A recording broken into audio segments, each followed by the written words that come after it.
കേരള കോൺഗ്രസ് എമ്മിനെ ആവർത്തിച്ച് UDF-ലേക്ക് ക്ഷണിക്കുന്നത് അവർക്ക് ആത്മവിശ്വാസം ഇല്ലാത്തത് കൊണ്ടാണെന്ന് ഡോക്ടർ N. ജയരാജ് പറഞ്ഞു. പരീക്ഷയിൽ തോറ്റതിന്റെ പേരിൽ ആരും സ്കൂൾ മാറാറില്ല. അടുത്ത പരീക്ഷയിൽ മികച്ച വിജയം നേടുകയാണ് രീതിയെന്നും അദ്ദേഹം കൈരളി ന്യൂസിനോട് പറഞ്ഞു. ക്ക് പിന്നാലെ കേരള കോൺഗ്രസ് മുന്നണി വിടുമെന്നുള്ള പ്രചരണമാണ് ഒരു വശത്ത് ശക്തമാവുന്നത്. മറുവശത്ത് ലീഗ് കേരള കോൺഗ്രസിനെ UDF-ലേക്ക് സ്വാഗതം ചെയ്യുന്നു. PJ ജോസഫ് മുന്നണി പ്രവേശത്തെ എതിർക്കുകയും ചെയ്യുന്നു. ഈ ഘട്ടത്തിൽ കേരള കോൺഗ്രസ് നിലപാട് വ്യക്തമാക്കാൻ ചീഫ് വിപ്പ് കൂടിയായിട്ടുള്ള ഡോക്ടർ N. ജയരാജ് നമുക്കൊപ്പം ചേരുകയാണ്. നമസ്കാരം.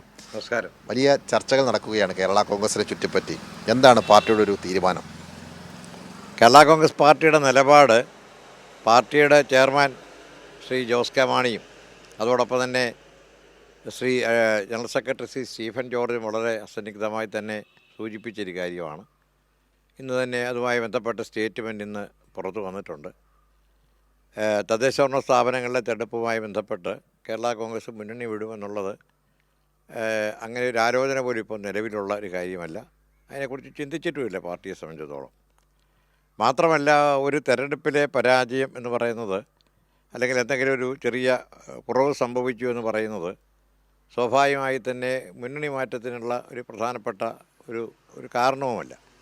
അതിനകത്ത് എന്തെങ്കിലും വീഴ്ചകൾ സംഭവിച്ചിട്ടുണ്ടെങ്കിൽ നമുക്കത് പരിഹരിച്ച് മുന്നണിയെ ഒരുമിച്ച് ഒറ്റക്കെട്ടായി മുമ്പോട്ട് പോവുക എന്നുള്ളതാണ് കേരള കോൺഗ്രസ് എക്കാലത്തും അനുവർത്തിച്ച് വന്നിട്ടുള്ള നയം. അപ്പോൾ അതുകൊണ്ട് തന്നെ ഒരു പരീക്ഷയിൽ അല്പം മാർക്ക് കുറഞ്ഞു എന്ന് വെച്ചുകൊണ്ട് ഉടനെ തന്നെ ആ സ്കൂൾ മാറി മറ്റൊരു സ്കൂളിൽ പോയി പഠിക്കുക എന്ന് പറയുന്നത് സാധാരണഗതിയിൽ നമ്മൾ സാധാരണ ചെയ്യാറില്ലാത്തൊരു കാര്യമാണ്. അടുത്ത പരീക്ഷയ്ക്ക് കുറച്ചുകൂടെ നന്നായിട്ട് പഠിച്ച് പരീക്ഷ എഴുതി കൂടിയ മാർക്ക് വാങ്ങുക എന്നുള്ളതാണല്ലോ സാധാരണഗതിയിൽ നമ്മൾ ചെയ്യാറുള്ളത്. ഇവിടെയും മാർക്ക് അല്പം കുറഞ്ഞു പോയിട്ടുണ്ടെങ്കിൽ ആ മാർക്ക് കുറച്ചുകൂടെ നന്നായി പഠിച്ച് അടുത്ത പരീക്ഷയ്ക്ക് കുറച്ചുകൂടെ നല്ല വിജയം നേടുക എന്നുള്ള ഒരു രാഷ്ട്രീയ നിലപാടാണ് ഞാൻ മനസ്സിലാക്കുന്നിടത്തോളം കേരള കോൺഗ്രസ് സംബന്ധിച്ചുള്ളത്. അതുകൊണ്ട് മുന്നണി മാറ്റം എന്നുള്ളത് അസംഭാവികമായ കാര്യമാണ്. ഇപ്പോൾ അങ്ങനെ പാർട്ടി അതിനെക്കുറിച്ച് ചിന്തിച്ചിട്ടില്ല. ഇതൊക്കെ പറയുമ്പോഴും PJ ജോസഫ് പറയുന്നത് കേരള കോൺഗ്രസ് എമ്മിൻ്റെ പ്രസക്തി നഷ്ടപ്പെട്ടു എന്നാണ്. അല്ല, അദ്ദേഹം അത് സ്ഥിരമായി പറയുന്നൊരു വാചകമാണ് ഈ പ്രസക്തി നഷ്ടപ്പെട്ടു. നമ്മളാരും പറയാറില്ല അങ്ങനെ. ഇപ്പോൾ അദ്ദേഹത്തിൻ്റെ പാർട്ടിയുടെ പ്രസക്തി നഷ്ടപ്പെട്ടു എന്ന് പറയാൻ പറ്റില്ല. പ്രസക്തി തീരുമാനിക്കുന്ന ആരാ? ജനങ്ങളാണ്. പ്രസക്തി തീരുമാനിക്കാനായിട്ടുള്ള ആദ്യം മനസ്സിലാകേണ്ട ഒരു കാര്യം, ജനാധിപത്യത്തിൽ ജനങ്ങളാണ് ഇതിനൊക്കെ അധികാരമുള്ള ആളുകൾ. അപ്പോൾ അവർക്ക് തീർച്ചയായിട്ടും തിരിച്ചറിയാൻ കഴിയും. അത്രയും പ്രസക്തി നഷ്ടപ്പെട്ടിട്ടുണ്ടെങ്കിൽ ഇത്രയും തദ്ദേശഭരണ സ്ഥാപനങ്ങളിലേക്കുള്ള സ്ഥാനാർത്ഥികളെ വിജയിപ്പിക്കാനും അതോടൊപ്പം തന്നെ ത്രിതല പഞ്ചായത്തുകളിൽ മികച്ചൊരു നേട്ടം ഉണ്ടാക്കിയെടുക്കാനും ഒക്കെ തന്നെ പാർട്ടിക്ക് കഴിഞ്ഞു എന്നുള്ള കാര്യത്തിൽ യാതൊരു സംശയമില്ല. യഥാർത്ഥത്തിൽ സംഘടനാപരമായി LDF-നുള്ള ഒരു സംഘടനാ ശേഷിയോ സംവിധാനങ്ങളോ UDF-ഇല്ല എന്നുള്ളത് ശരിയാണ്. ഒരു പക്ഷേ മലപ്പുറം ഉൾപ്പെടുന്ന ആ മേഖലകളിൽ വടക്കൻ മേഖലകളിൽ മുസ്ലിം ലീഗിന് ആ ഒരു സംഘടനാ സംവിധാനം ഉണ്ടെങ്കിൽ പോലും കോൺഗ്രസിനെ സംബന്ധിച്ചിടത്തോളം അതിനുള്ള സംഘടനാ ശേഷി ഇപ്പോഴും അവർക്ക് കാര്യമായിട്ടില്ല.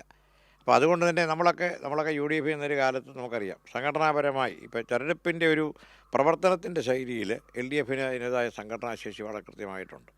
അപ്പോൾ അതൊരിക്കലും അതിലേക്ക് എത്താനായിട്ട് ഇപ്പോഴും കഴിഞ്ഞിട്ടില്ല. അത് സംഘടനാ ദൗർബല്യമാണ് സ്വാഭാവികമായിട്ട് അവരെ സംബന്ധിച്ചിടത്തോളം. അപ്പോൾ അതുകൊണ്ട് തന്നെ സ്വാഭാവികമായി അവരാഗ്രഹിക്കുന്ന എപ്പോഴും കേരള കോൺഗ്രസ് പോലുള്ള പ്രസ്ഥാനങ്ങളെ കൂടെ ചേർത്ത് നിർത്തിക്കൊണ്ട് കൂടുതൽ വോട്ട് ഷെയർ ഉണ്ടാക്കുക എന്നുള്ള ഒരു തന്ത്രമാണ് അവരുദ്ദേശിക്കുന്നത്. പക്ഷേ നമുക്കറിയാം, ഇവിടെ നന്നായി പ്രവർത്തിക്കുന്ന നല്ല രീതിയിലുള്ള സംഘടനാ പ്രവർത്തനത്തെ സംബന്ധിച്ചിടത്തോളം LDF-ആണ് ഇപ്പോഴും കേരളത്തിൽ മുൻപിൽ നിൽക്കുന്ന ഒരു പ്രസ്ഥാനം. അപ്പോൾ ആ ഒരു ദൗർബല്യം യഥാർത്ഥത്തിൽ UDF-നുണ്ട് എന്നുള്ളത് യാഥാർത്ഥ്യമാണ്. ഇപ്പോഴും അവർക്ക് ആത്മവിശ്വാസം ഇല്ലെന്നുള്ളതാണോ? അതെ, അതുകൊണ്ടായിരിക്കുമല്ലോ ആത്മവിശ്വാസക്കുറവാണല്ലോ കൂടുതൽ ആളുകളെ വരാൻ ക്ഷണിക്കുന്നതിൻ്റെ കാരണം. അങ്ങനെയാണെങ്കിൽ തിരിച്ചിവിടുന്ന് നമുക്കിപ്പോൾ ഇങ്ങനെ ഒരു ചെറിയ ക്ഷീണം ഉണ്ടായി എന്ന് പറയപ്പെടുന്ന ക്ഷീണം അത് അത്രയൊന്നും ഉണ്ടായിട്ടില്ല എന്നുള്ളതാണ് ഞാൻ മനസ്സിലാക്കുന്നത്. എൻ്റെ ഒരു അനാലിസിസിൽ ഞാൻ മനസ്സിലാക്കുന്നൊരു കാര്യം ഞാൻ പഠിച്ചിടത്തോളം. അപ്പം സ്വാഭാവികമായിട്ട് തന്നെ നമ്മളാരും അതുകൊണ്ട് ആരെയും ക്ഷണിക്കുന്നില്ലല്ലോ.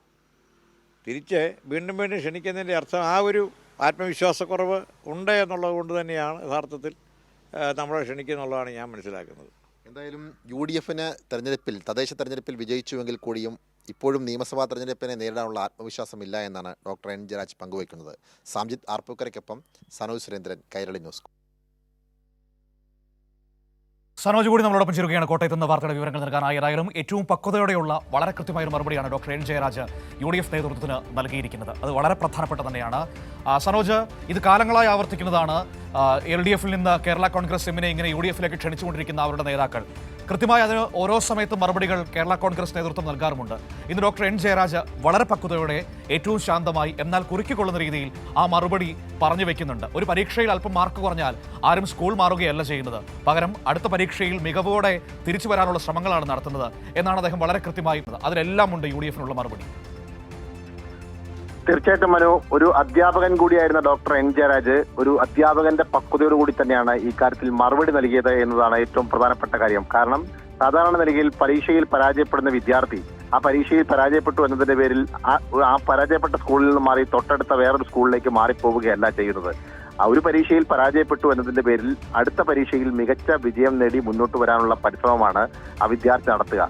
ഇതുതന്നെയാണ് തങ്ങൾക്കും പറയാനുള്ളത്. കാരണം ഒരു തെരഞ്ഞെടുപ്പിൽ പരാജയപ്പെട്ടു എന്നതിന്റെ പേരിൽ മുന്നണി മാറേണ്ട യാതൊരു സാഹചര്യവുമില്ല എന്നും നിലവിൽ മുന്നണിയിൽ തങ്ങൾ സംതൃപ്തരാണ് എന്നും സംഘടനാ അടിത്തറ തകർന്നിട്ടില്ലെന്നും LDF സംഘടനാ അടിത്തറ തകർന്നിട്ടില്ലെന്നും അദ്ദേഹം ഉൾപ്പെടുന്ന കാഞ്ഞിരപ്പള്ളി നിയമസഭാ മണ്ഡലത്തിൽ നിലവിലത്തെ കണക്ക് പ്രകാരം ഇപ്പോഴും 6500 വോട്ടിന്റെ ഭൂരിപക്ഷം LDF ഉണ്ട് എന്നും പിന്നെ എന്തിനാണ് UDF പോകേണ്ട സാഹചര്യമെന്നും അദ്ദേഹം ചോദിക്കുന്നു. ഒപ്പം തന്നെ കഴിഞ്ഞ ത്രിതല പഞ്ചായത്ത് തെരഞ്ഞെടുപ്പിൽ ഉണ്ടായ അത്രത്തോളം വിജയം ഇത്തവണ ഉണ്ടായില്ലെങ്കിൽ കൂടിയും തെറ്റുകൾ തിരുത്തി ഇടതുപക്ഷത്തിന് വീണ്ടും ശക്തമായി തിരിച്ചു വരാനുള്ള സംഘടന അടിത്തറയുണ്ട്. അത് മാത്രമല്ല മുന്നണിയിലേക്ക് അതായത് UDF മുന്നണിയിലേക്ക് ആവർത്തിച്ചുള്ള ക്ഷണം പലപ്പോഴും കേരള കോൺഗ്രസിനെ ആവർത്തിച്ച് ക്ഷണിക്കുന്നത് മുസ്ലിം ലീഗ് ഉൾപ്പെടെയുള്ള രാഷ്ട്രീയ പ്രസ്ഥാനങ്ങളാണ്. ഇവർ കേരള കോൺഗ്രസിനെ അങ്ങോട്ടേക്ക് ക്ഷണിക്കുന്നത് തദ്ദേശ തെരഞ്ഞെടുപ്പിൽ വിജയിച്ചുവെങ്കിൽ കൂടിയും നിയമസഭാ തെരഞ്ഞെടുപ്പിൽ വിജയിക്കാൻ കഴിയുമെന്നുള്ള ആത്മവിശ്വാസം ഇപ്പോഴും UDF-നില്ല. ആ ആത്മവിശ്വാസ കുറവ് കൊണ്ടാണ് ഇവർ തങ്ങളെ തുടർച്ചയായിട്ട് UDF ക്ഷണിക്കുന്നത് എന്നാണ് ഡോക്ടർ എൻ ജയരാജ് പറയുന്നത്. ഏതെങ്കിലും മുന്നണിയിലേക്ക് മാറി കളിക്കുക എന്നുള്ളത് കേരള കോൺഗ്രസിന്റെ നയമല്ല. ഒരു രാഷ്ട്രീയ തീരുമാനത്തിന്റെ ഭാഗമായിട്ടാണ് UDF വിട്ടത്. അത് LDF വന്നു. LDF തങ്ങൾ സംതൃപ്തരാണ്. LDF സംഘടനാ അടിത്തറ ദീർഘകാലം UDF പ്രവർത്തിച്ച ഒരു പരിചയമുള്ളത് കൊണ്ട് UDF പലപ്പോഴും ഒരു ആൾക്കൂട്ടം മാത്രമാണ്, സംഘടനാ ശേഷിയില്ല. പ്രത്യേകിച്ച് നിയമസഭാ തെരഞ്ഞെടുപ്പ് വരുമ്പോൾ ബൂത്ത് തലത്തിലുള്ള പ്രവർത്തനത്തിൽ സജീവമാകാൻ UDF പ്രവർത്തകരെ കിട്ടാറില്ല. ഒരുപക്ഷെ മലപ്പുറം പോലെയുള്ള ലീഗിന്റെ ശക്തി കേന്ദ്രങ്ങളിൽ ബൂത്ത് പ്രവർത്തനങ്ങൾ ശക്തമായി മുന്നോട്ട് പോകുമ്പോഴും മറ്റിടങ്ങളിലൊന്നും യാതൊരു തരത്തിലുള്ള സംഘടനാ അടിത്തറയുമില്ല.